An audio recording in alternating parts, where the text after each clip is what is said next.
and make some predictions right here, Mr. Penguin. Who do you think wins the series? Oh, we're in draft. Guess, I'm going. Guess no one gets to find out. I will. It's now forever a mystery. I'm going to go 2-1 WE before I see any drafts whatsoever, and that's just where I'm feeling because I'm a WE fanboy. What about you? Before we get into picks and bans, I do feel like W are going to take this one, probably 2-1. But, you know, we are seeing a lot of standard bans coming out from draft. There are the double jungles, WE taking away the Talia. We highlighted in our last series, this is most likely where you would pick up the Kai'Sa. Yep, Kai'Sa is a pretty solid pick here. Julmung as well. You like to give him something that has a little bit of playmaking ability, as you said earlier on in the segment. He tends to pull the trigger whether or not it's pointing at him or someone else. So giving him an extra little bit of movability and skill expression is definitely something you want for the side of Team WE. And for LNG, you can look towards just locking in your bot lane right here. You've got the Xayah that you are, totally fine taking into, which we've seen rise in prevalence. And now you can maybe even look towards your jungle or maybe even your support to try and put pressure onto Team WE. Yeah, I'm kind of surprised that I thought potentially we could see the Nidalee Renekton combo come out because both of those champions are still open. We talked about kind of the trade we've been seeing internationally with Kai'Sa and Renekton, but going for a much safer start, and it falls in line with our thinking before the match that, hey, we're probably not going to see an early game slugfest. It will be a bit more methodical on both sides, especially with LNG going this more scaling-oriented route. Orianna locked in. They did ban the Syndra, so you can see there they're not trying to get that handshake going. They know how powerful how much of a stalemate it can be, but also how powerful the Syndra can make in terms of team fights. To get those scatter the weaks off with the balls, it can be very, very difficult to deal with. But Shanks on the Zoe. We actually saw recently Shanks had a fantastic Zoe game. And with Beishong on the Graves, Team WE, they're locked and loaded for a pretty decent early game. Yeah, very stock and standard team composition coming out from WE. Very strong mid-jungle duo that you can play around. An AD carry that, again, has a bit of a pressure once you hit that level 6 mark. Question is jungle for the side of LNG. You wouldn't expect the Nidalee necessarily because they haven't picked anything that really facilitates it, but they still do lock it in. I would expect W to ban out some of those champions that go along with it nicely along the lines of, the Renekton that has been so popular. Yep, well, LNG will get the first pick at a potential counter pick on the red side, so with Team WE able to lock in their last two picks on the other one. But Gangplank banned away here. We could actually see maybe a couple of top lane bans here just being pushed in from both sides. It's interesting as well because the GP ban to me does signal that they would preferably want to go towards that Renekton, GP having a favorable lane matchup, but of course WE were going to take that one away all along. The only other thing we've actually seen Mikuya play is the Gnar. It is still a champion you can go for. People in chat might be saying, blind pick Gnar, what do you mean? It's blind picked in LPL all the time, guys. This is the reality that we live in. But we set up earlier, hey, Nidalee's typically the champion you want to put with some, hard CC that can set up all of her burst. But I don't really know what options LNG have left. Maybe you can go for something like the Aatrox, but that isn't that point-and-click stun that something like a Renekton offers. Yeah, it definitely feels like the side of LNG would look to try and combo something that can work with the Nidalee if possible. But you could maybe go for the Ornn if you like. Again, not really potent. Camille is there still. Yeah, Camille. Ornn is banned away, so they might go with the Camille, but I don't know if you want to pick that one super blind, or maybe you just want to go for it anyway because Mikuya feels comfortable going in blind, no problem. I actually do think Camille's a decent blind champion. None of your matchups are absolutely terrible. It feels like a lot of them are like 50-50, 40-60 in that kind of range. And she fulfills a lot of different roles in a team comp, right? You can play side lane, you can play flank, you have the ability to team fight.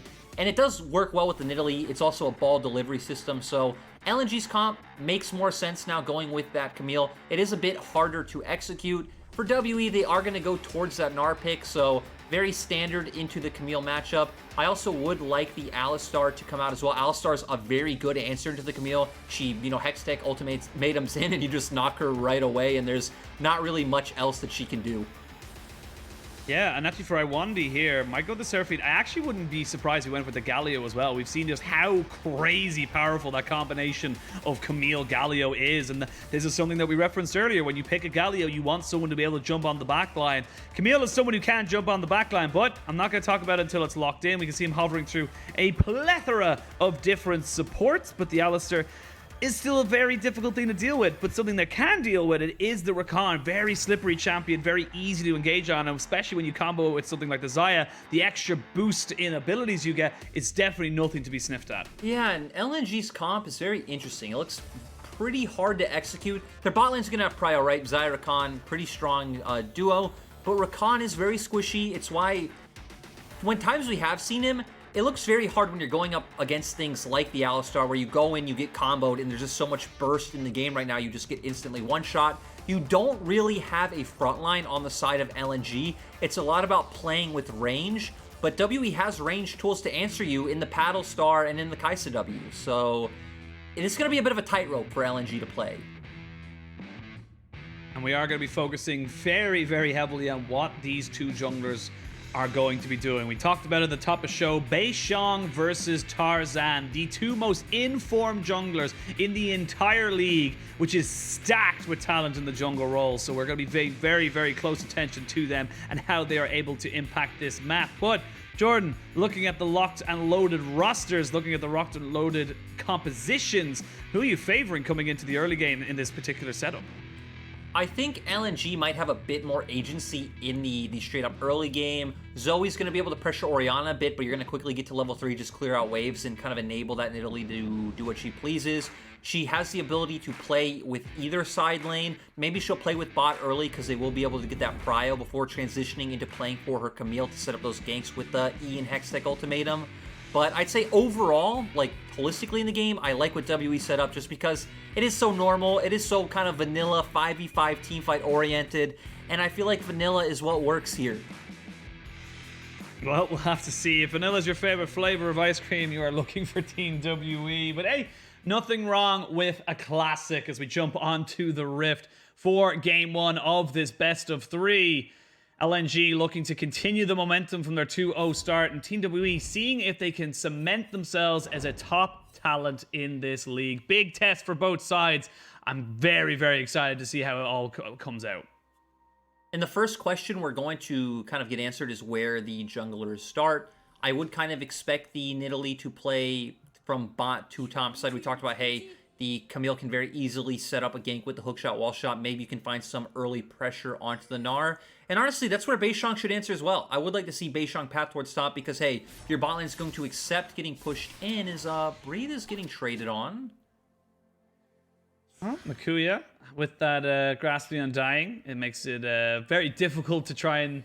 When it actually pops a pot there from Breathe, doesn't want to go back and reset just yet. Makuya has got priority over the lane bush, so he's going to be able to keep Breathe guessing. Never mind, he doesn't have to guess anymore, he shows himself. But again, something that we've talked about a couple of times is that the Camille can just create advantages. It's one of those skill expression champions that we love talking about that can just make things happen for themselves if given the right opportunity. Yeah, especially in a matchup like this at level 1, starting the E, kind of cheesing Gnar, getting on top of him early to get that health advantage since you are melee in a ranged matchup. It is one of the ways to get a bit of a lead.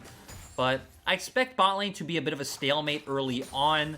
You don't really expect to see much action until both sides hit 3. Maybe LNG's bot lane would be able to push it had they not leashed. But right now, WE just doing a bit of trading since their bot lane didn't have to leash. They will get the level 2 advantage and be able to zone off Iwan being late. Yep, pretty easy for them to do. You can see Missing using the headbutt to keep Light at a decent distance. And something that we always kind of talk about when we see the Xayah is that she is a hyper carry, but she's also quite short range. So she needs about 3 items to really get going, but also as well that if you can catch out on top of her, it's quite difficult for her to get away unless she starts building defensive. That's why we generally see things like Cleanse or QSS with the heal. You got the Feathers Flying, of course, with the ultimate and then the flash.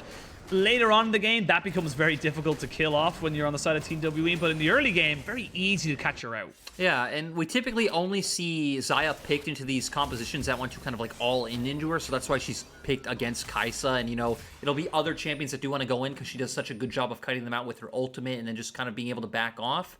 But this game, it does look like LNG are going to play a bit of a 1-4 setup. It's going to be all about Makuya getting ahead in the side lane, and then your 4-man just kind of posturing over mid-wave. You're going to throw out poke from the Nidalee, but I definitely think WE can match them in that 4-on-4 poke war, so a lot on this game is going to be up to the likes of Makuya.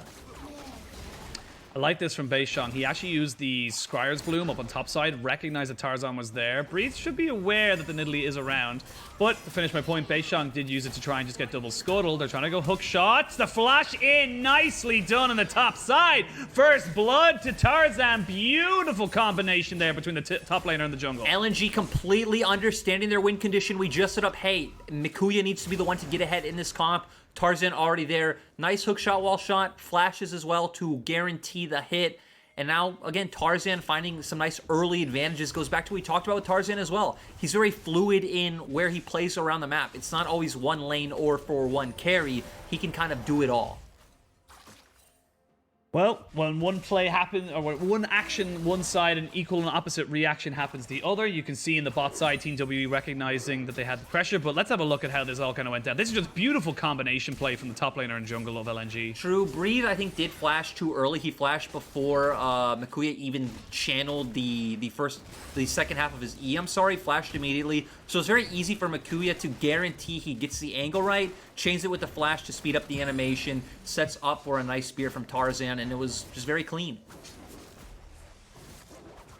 Now, in the jungle matchup, first blood goes to this Nidalee. So, where is your response, Beishang? We are going to be keeping a very keen eye on you. They were able to get a little bit of advantage in the bot side. We actually see a Cole being picked up by Light, so feeling like he's going to be relatively safe just to farm up an absolute storm before anything really comes to threaten him. And I kind of agree with him, and looking at these two bot lanes, it's going to be very difficult for Team W to make things happen, but Tarzan even just trying to see if he has to make sure that nothing does happen, he's going to sit in this bush and just maybe look for a counter gank. Yeah, it seemed like their bot lane definitely wanted to push in the wave, but maybe even trying to potentially bait and engage out of WE. Tarzan just hovering to make sure they do get in that wave. Now resets coming all around, and for Tarzan, he's going to be able to head up back towards his top side camps, so maybe, you know, finish off his golems, do raptors, and look for another top gank, because it does look like the wave's getting pushed into Mikuya. Now we can see Beishang using the blast cone on the minimap, gets himself in position, but they have pinged him out, so should be easy enough to dodge this one out as Mikuya. Still yet to hit level 6, but shouldn't be a million miles away, as Breathe is level 6 for himself. Tarzan and Beishang gonna now find themselves. Now they know they're both on the top side. This is where things can get a little dicey for the rest of the map, because once you have information, that's when it becomes difficult to deal with. Icon hugging the wall there, skirts himself by the trouble bubble, and keeps himself and his summoners safe. Yeah, very clean from Icon, but I also like the play coming out from WE. They were on a bounce back timing from Shanks. He's able to push in the wave at the same time that Breathe is crashing in his wave. So they use that to try to invade the top side. They at least spot out where Tarzan is. He makes the roam through mid to guarantee prio, as Breathe is able to hop away, so all is good in life. But yeah, point is, that whole sequence from WE, very beautiful to watch, and they are able to turn it into a dragon. Yeah, good pressure, and this is... It's kind of almost like watching a game of tennis right now. We're kind of seeing the ball go from one side of the court to the other between the two junglers and saying, what can you do with this? What's the shot you're going to go for? You're going to go for a curveball? You're going to go for a drop shot? Let's see if they can do anything from it. But Beishang looking to see if he can take this blue buff for himself. They do smite. And it ends up actually going over to Beishang. So despite the early smite, they actually get the TP out of Mikuya, and nothing happens. LNG, little trigger happy there. Ends up losing a summoner for really nothing. Yeah, and WE get a TP, and they also get the blue buff, and now we're going to see Mikuya losing minions. Potentially Breeze should be able to at least get this one turret plate. So yeah, WE getting a massive advantage off this small play. They're going to be able to use this to start pushing forward, as yeah, Mikuya's not happy.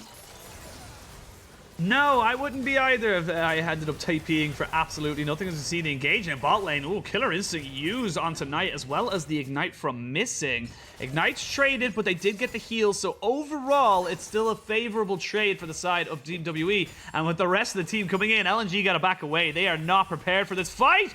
Whoa, the trouble bubble, or sorry, not the trouble bubble, the paddle star just do so much damage. It felt like if Light was any closer there to Iwanda, he would have taken them down to about 100 HP. Kai'Sa and Alistar, a bit of a kill lane, like we talked about once they hit that level 6 mark. They also had the EXP advantage, so we see that Light isn't level 6 yet, so they really wanted to try to abuse that timing before he has that self-peel tool and burst him out. Sadly, LNG's bot lane did play around it quite well. The heal was expended, but overall, winning for WE, who now have a CS advantage in the bot lane as well.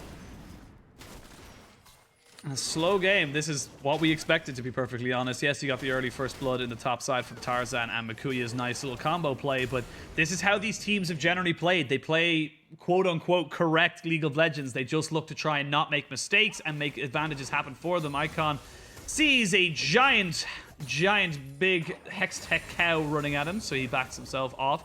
They're going to push that one in, but this is objective focus from the side of Team WE. They're getting themselves a dragon. They're now on top of the Rift Herald. There's not really a lot the side of LNG can do about this.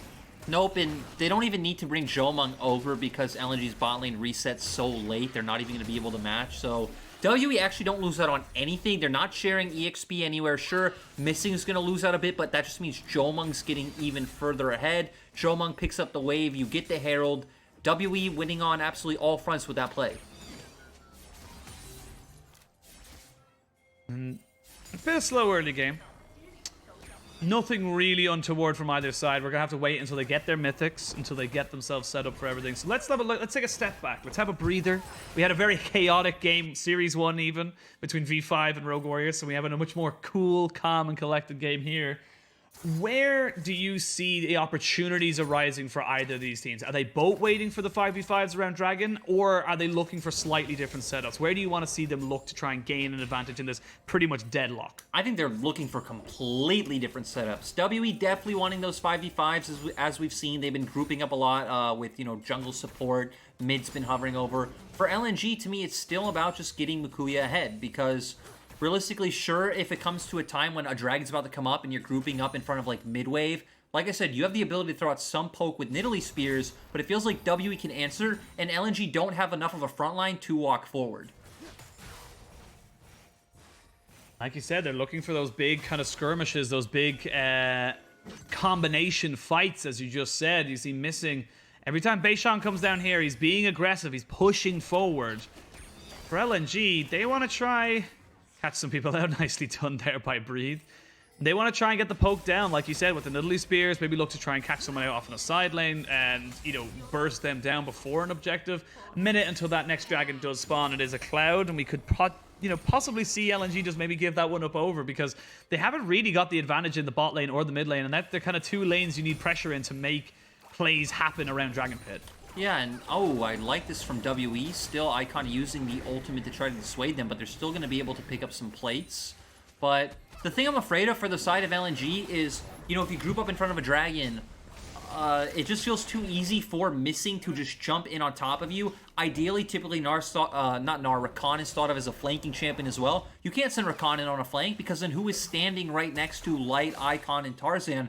There would be no one. Missing will go in. Even if he is there, Missing and even Breathe can still jump in. It just feels like LNG won't have a great way to posture unless Tarzan hits, a max range spear onto someone and they can just back off and go straight onto the objective. Like, LNG have no way of face-checking vision. They will just be dead. They'll just be dead, Penguin. Yep. They're kind of just relying on the Orianna Ball and the Nidalee Spears to see if anyone is hiding in a bush. But with dragons spawning, there is no shockwave for a little bit, so LNG probably want to try and delay this a little bit if they possibly can, if they are looking for the fight. Both junglers on this bot side of the jungle. Dragon is alive, but I feel like right now, if you're Beishan, you're so close to your Gale Force. You want to get that item finished up and in your inventory before you go into any kind of big team fight. Definitely does. Again, he should be pretty close to it. Tarzan should be quite close to his Mythic as well. So it's kind of nice we're at that point where Mythics are going to come out, so we're going to start getting these big fights. It doesn't look like LNG are going to be able to contest for this Drake, so WE already on their way to stacking up towards that Soul. And, some things from 2020 with LNG definitely changed. Some things stay the same. We are having this kind of LNG that just kind of sits passively and kind of waits for something to happen on the enemy team's terms. Yeah, I think that's kind of synonymous to how LNG have gotten their wins as well. It was capitalizing on mistakes of IG and TT, and WE so far have shown that they're not really a team that will give you those opportunities as we go into the game. They're definitely a more cohesive unit, and that's why this is why we consider it such a big opportunity for both these squads, because this is an opportunity to show that you're more than just a mid-table team that'll, beat the smaller, the teams below them. That you're here to try and contest the big boys and maybe look for a run in playoffs again. Still very, very early on in the season. Have a quick look at the items. We actually see a Triforce, Night Harvester, the Luden's Tempest, all finished up for Makuya, Tarzan, and Icon respectively. And then on the other side, it's just 2 Gale Forces. So WE, they're still feeling strong in their AD carries, but they're still waiting for their solo laners to kind of catch up in that regard. And again, I love the 2 Gale Forces coming out because when the enemy team doesn't have a front line that you need to be afraid of, you can pretty much always Gale Force in aggressively. Like, there's no one you're afraid that you can't burst. You can burst out every single member of LNG, so I wouldn't be surprised to see Missing leading the charge with Beishang and Jomung just following up directly. And Mythics on the side of LNG are stock and standard. We have been seeing pretty much only Night Harvester Nidalee, so again, a lot of our international fans who are on that whole Moonstaff hype train, sorry guys, but you are not going to see that here. It's just all about more damage for our LPL players. And honestly, I appreciate that. I appreciate the commitment to not playing Ivern Top or Moonstone Renewer all the time, because it's not fun interactive gameplay in my book. It's more of just a sit back and try and absorb as much as you can. So Night Harvester, I'm always going to be happy to see. Whoa, Penguin! To get the Moonstone active, you need to be in combat, healing or enchanting an ally or fighting an enemy champion. There's combat involved. That's true. There is by definition combat involved in that particular scope of the item, but. I don't know, man. I think anything that's like, when you're in a fight and it's like, I'm always the person who prefers 100 to 0 rather than like, chip down, burn you down. I definitely agree with you. I think it's kind of fun and refreshing when things go out of meta and come back in. So this just kind of reminds me of like when we had Ardent meta, and that Ardent meta at first was super cool and then it just got stale. I think the Moonstaff thing would also be nice. I love when I get to see Lilia with Moonstone Renewer. I think it's really fun. It makes the team fights really exciting. But it'd be one of those things that if it was overdone right, it'd probably just be too much. You're just like, no, give me burst, give me damage. Back to the LPL caveman brain. It's funny, it's actually been a long time since we've seen, apart from the odd one, like Assassins kind of in the meta. Yes, Akali was very much meta, and still is to an extent right now, just because her kick gives you a million billion dashes to make plays everywhere I need to interrupt you. We might have action, Penguin. Yes. You might get to do your thing. I don't know, man. I'm trying my best to be a color caster right now because it's just not really going anywhere. But no, everyone backs away, and there's nothing gonna happen. LNG aren't even gonna go take the Rift Herald. They're gonna push mid. Yeah, it's quite interesting. Maybe W want to play it a bit slower, let Breathe push in this wave first, so you're at least denying Makuya something. LNG, because of that, are forced to just start off this objective. Okay, here we go. Finally, maybe some action coming in. Rift Herald is taken down to about 3,000 HP. The eye is open. Teleport is here. Iwandi takes a little paddle start to the back of the head, but he has to back away. And everyone from LNG, they don't want to give up the fight right now, so they back away to the back of the pit. Oh, the smite comes in. Tarzan gets it. Shockwave down. Do they get the Rift Herald at the end of it? You can see Team WE, they're trying to just hold this for about 20 seconds. It's posturing for the sake of posturing. Iwandi's had enough, and he jumps in with the quickness. They're going to be forcing the Xayah ult out straight away. Shanks force the flash away. Iwandi does fall. The first kill in about 10 minutes has fallen down as Light picks up missing. It's supports for mid laners, for junglers, for everybody. As they see Camille getting a double, it's just Shanks left off on the backside with his ADC. It's a 3-for-3. It all blew up out of nowhere. Yeah, really interesting fight coming out. I think we saw some mistakes on both sides, so it evened out being a 3-for-3 overall. Still, LNG were the ones who were able to get the objective, so that's going to mean more. But with Dragon coming up in 20 seconds, WE are going to get another chance. But an interesting thing to note, a lot of summoner spells and a lot of key ultimates are down, but, we don't have time for that. We're going straight into a replay. We do see Iwandi trying to go in, and we have the Meganar up. Sadly, only hits a one-man ultimate. Luckily, it is onto Light. I also don't think Missing was able to hit a multi-man headbutt pulverized combo. And like we said, that Alistar tool would have been nice to keep Makuya out of the fight. Wasn't able to do that, so Makuya is able to pop off a bit, but again, overall, it was a 3-for-3, so it's not too bad on either side. And in traditional LPL style, once the blood has been shed, it will continue to flow. They are trying to see if they can contest this dragon. A lot of flashes, a lot of ultimates still down for both sides. This is a bit of a risky biscuit for both ends. You can see Breathe just trying to keep his enemy top laner away, keep him at arm's length. They're going to try and see if they can get the steal now. As Iwandi finally gets the quickness now, that's the steal coming in for the side of Team WE. They will give up the beef man for hamburgers over to the side of LNG. But you gain the objective, and now you're on soul point. That is the key thing to come out of this fight. Yeah, WE weren't exactly on the same page. I really like the way Breathe was playing it, because we talked about, hey, LNG don't really have a frontliner. They rely a lot on what Makuya does. Breathe kind of kept him away from the fight, so WE are able to walk up as the rest of LNG have to kind of play back. They were going to get the Drake 100%, but missing saw an angle. He went for it, and the rest of the team weren't on the same page and weren't ready to follow it up. I think especially Breathe was obviously still zoning out the Camille, so he was probably very against, like, hey guys, don't fight, I'm not there. Yeah, and I think as well, Missing didn't have his Unbreakable Will. Oh, Makuya. You cannot go head-to-head against Zoe right now. She is just far too powerful with a max-range Battlestar. But yeah, I think this is a little bit of a...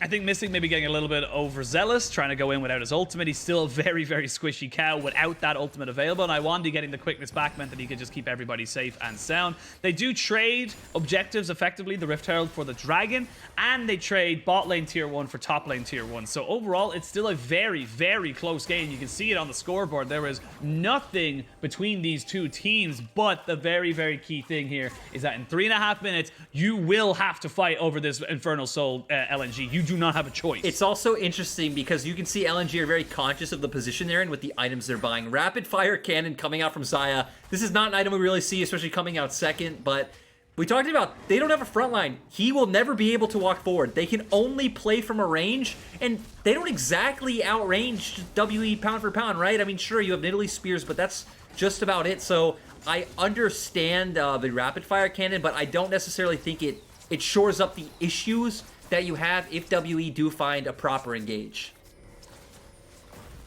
Well, everything resetting onto the map. Light has just been on split push duty. Salty split push Xayah, as the flash has to be burned by Makuya to get away from Beishang and Missing. This is the combination that we've alluded to so much, is that this support jungle roaming duo. Yes, we talk about mid lane kind of setup, but for Team WE, it's about Missing helping out his jungler and just kind of following the call as they roam around the map. And they are the two long-standing members of this roster, but LNG gonna make a good play. Missing using the Hex Flash, isn't able to find anything. I wanted to get bubbled, but still WE not gonna be able to follow up on that. Look at all these traps. Holy.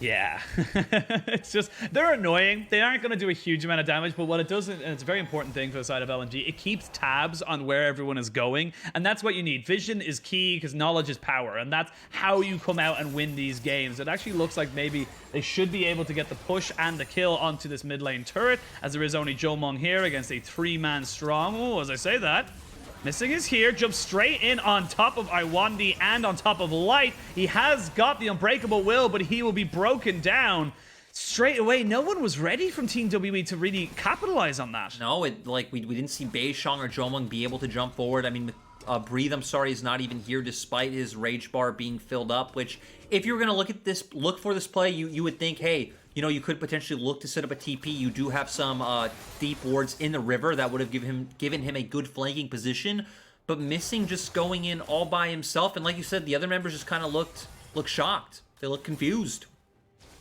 Yeah, I feel like they might have said, look, we might go for this if the tower lasts long enough, but it didn't, and they kind of went, all right, you can even see it there. They're walking away as Missing is going in, so it doesn't quite line up.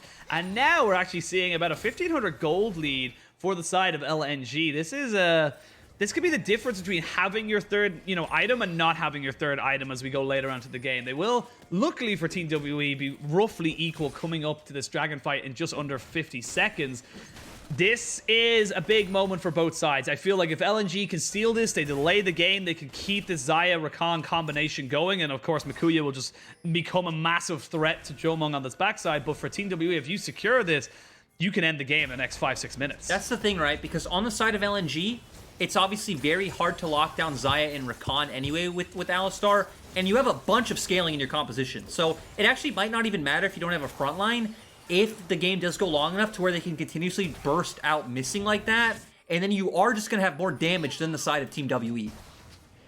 Key thing to note, Light will not have his ultimate available for the Dragon on spawn. LNG will not be able to keep him 100% safe for the time being. They have a Shurima's Revelry on top of Iwandi, and you can see he's going off to the backside, but this Dragon is being bursted down. TP comes in, there's the quickness. He's trying to see if he can keep it away, but no, Infernal Soul is in the back pocket of Team WE. They will lose the cow again, but can they gain anything else from it? They got the objective they wanted. Tarzan is on the back now of the pit. They know where Makuya is. They do not want to have to deal with him. They are trying to just push in on top of him. Whoa, there we go. Jomon takes that ultimatum straight away, but he has no fear as he jumps on top of the top laner of LNG. But the Infernal Soul now for Team WE, they are in the driver's seat. Yeah, really decisive play coming from Team WE, and they're not done.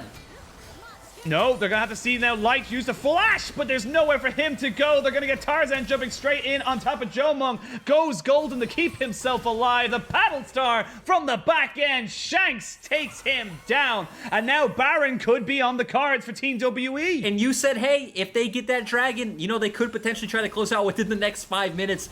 That Dragon turns into some picks, which now turns into the Baron. And now, you know, you're set up well for your prediction of this game ending soon, Penguin.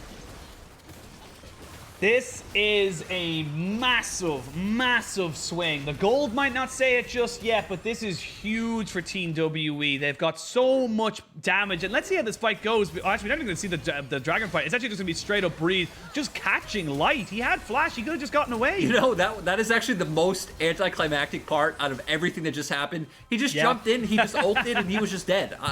There isn't too much to break down with that play. Nice from Breathe to spot the opportunity out, like, seeing that play that he can go for it, but very, very straightforward play coming out from him.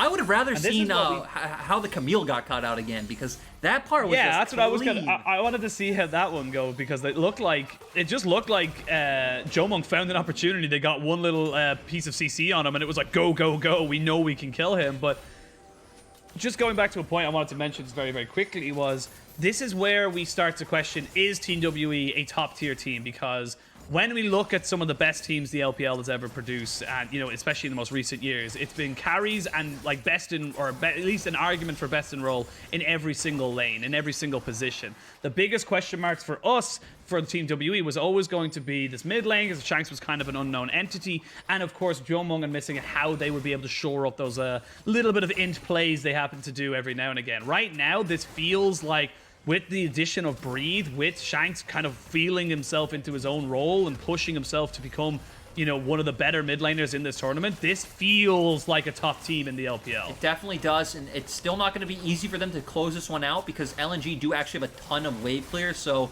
like you're saying, if WE can pick this first one up, that will be a very good sign. But hey, we see Breathe also doing a lot of damage in the side lane. LNG trying to answer with Camille down in the bottom lane, though. Yeah, they are looking to just try and split this one up. Very difficult to win a base race when you're against a Baron up team. You have to be so respectful for LNG. Like we see here, Icon cannot kill off that cannon minion. They will trade. And it's Shanks who's left down to the spot side to try and deal with him. They are picking out Jomon. Now realizes he's on a pink ward. It's just going to just walk away as he was being pinched upon. So nice respect here from Team WE. They respect the fact that they had the pretty good vision on the side of LNG to know exactly where they were going. 40 seconds left on the Baron buff. They've gotten pretty much all the outer towers apart from that one on bot side. They are looking strong. They're probably going to wait until another 2 minutes to wait for this Elder Drake, or a massive mistake from LNG, but I imagine it won't happen until Elder Drake. That's the thing, right? Because actually LNG have a pretty good composition to just turtle in their base. They don't really need to come out. They can just keep allowing for their carries to get strong.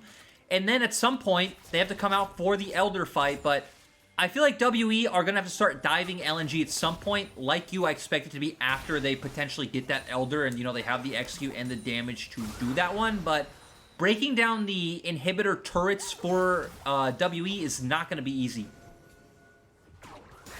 Yeah, it's very difficult. Even see here with this massive wave, they're still not really able to put down any kind of damage right now. It's very easy for Icon and Tarzan to just push forward, kill off the backline of minions, and then Keep moving on. Shockwave misses. And that is a big cooldown down, so they might actually try and push up now, considering they know that that big teamfight ultimate isn't available. And we just keep seeing LNG go for the same plan. Hey, we keep grouping up where W are sending their resources. They can't break down these turrets fast enough. And we're just going to send Mikuya to the other side, keep letting him get strong, because he's getting to a point where he potentially can start solo killing Breathe and looking for those dives. Yep, and the big thing as well, regardless of solo killing Breed, he can deal with Jolmung. He can keep on top of him, not die, but also solo him out. That's the important thing. That's Mikuya's job coming into these fights, is to get right on top of either Shanks or Jolmung and take them out, or at bare minimum, get them out of the fight. Definitely is true, and luckily for him, where he doesn't have like too many AP threats on the other side, where playing Camille against a lot of AP threats is kind of awkward because, you know, they can all buy Zhonya's Hourglass and it kind of just makes your ult null and void, but only Zoe with that one. We do have stopwatches coming out, though, for both Graves and Kai'Sa, so that will be massive if LNG do opt into contesting the Elder, which, like we said, you don't really have a choice when it comes to Elder. I don't necessarily think Mikuya can just keep split pushing and say, hey, you can take that one, we're totally fine.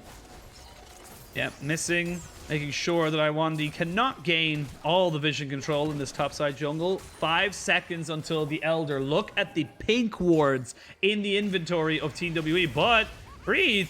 Oh, Mikuya just misplayed that. He felt like he had to take the hook shot, but now that they've committed onto the top mid lane on top of the top laner, they actually let the Elder Drake go down to 3,000 HP. I think this is gone. Tarzan's nowhere near this. Yeah, WE get it.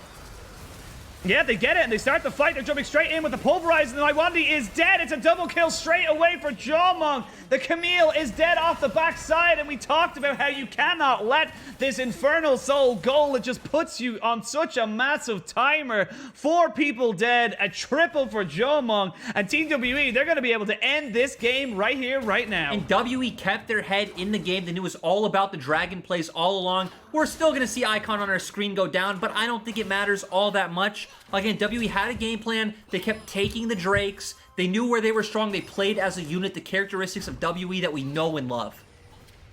He will get out. The TP comes in and he gets himself to safety, but to what have it, well, you know, you get to safety, but at what cost? Your base is in tatters. They will have Iwandi coming back, but now with the Elder Drake up for another minute and 30 seconds, you can see WE turn onto the Baron, go into those top and mid lanes and get them pushed in. This game is as good as done. They will make a miracle for LNG to come back. Yeah, 7k gold lead as well, so they're all going to be ahead in items.